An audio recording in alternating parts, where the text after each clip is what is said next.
Biyyoota amantii afaaniif aadaa hedduu qaban keessaa Itoophiyaan ishee tokko lammiileen ishee harki caalaan jiraachuu Waaqayyoon ni amanu. Kanaafis ajaja mana amantii isaanii kabajuu keessatti duubatti hin deebi'ani. Ajajoota kana keessaa inni guddaan ammoo soomadha. Soomni sirna amantii keessatti iddoo olaanaa qaba kan jedhamuufis namoonni yeroo soomaatti qaamaaf qalbii isaanii qulqulleessuun hariiroo waaqa isaanii waliin qaban ni cimsu. Tibba soomatti ilaalchi namoota baay'ee illee ni jijjiirama jedhamee abdatama. Maaliif jennaan waan baay'ee irraa of qusachuun callisuun waaqa isaaniitti dhiyaachuu filatu waan ta'eef hojii gaaris ta'e iyyaraa raawwatan yaadatan yeroo itti gaabbanii fi dhiifama kadhatanidha. Jireenya isaanii booriif galaa kaawwatus jedhamee amanama. Sammuunis waa'ee nagaa qofaa yaada. Yeroo itti jibba arrabsuuf walitti bu'iinsa irraa fagaatanidha. Jiruuf jireenya dhala namaa keessatti hiikkoon soomaa maali? Nagaan hoo faayidaa akkamiiti qaba? Mana Kiristaanaa Ortodoksii Tawaahidoo Itoophiyaatti itti gaafatamaan lallaba Wangeela Godina Shawaa Bahaa Luba Abbaa Haile Gabriel Tasfaa fi barsiisaan Wangeela Godina Shawaa Bahaa Biiniyaam Taaddalaa soomni karaa itti dhalli namaa hariiroo Waaqayyoo waliin qabu cimsatudha jedhu. Sooma jechuun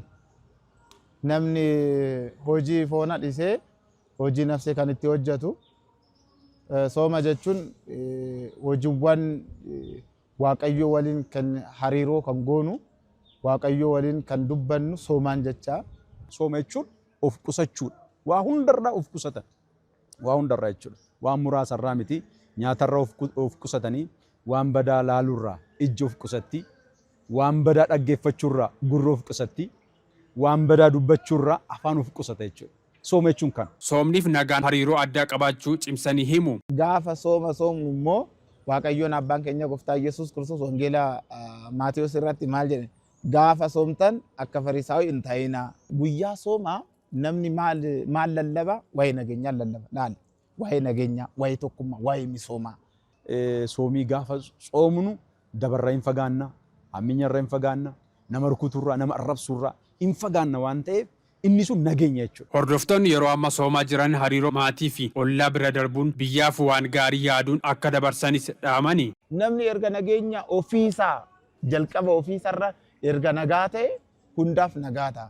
Kanaaf sooma soomuudhaaf gaafa ka'u nageenya ofiisaa qabatee ba'uu qaba malee nageenya sammuu isaa booressee erga ka'e nageenya qeellee hin booressee jecha. Kanaaf namni sooma soomu nageenyaan jaalalaan araara busee erga soome nageenya akkanumatti itti fufa jecha.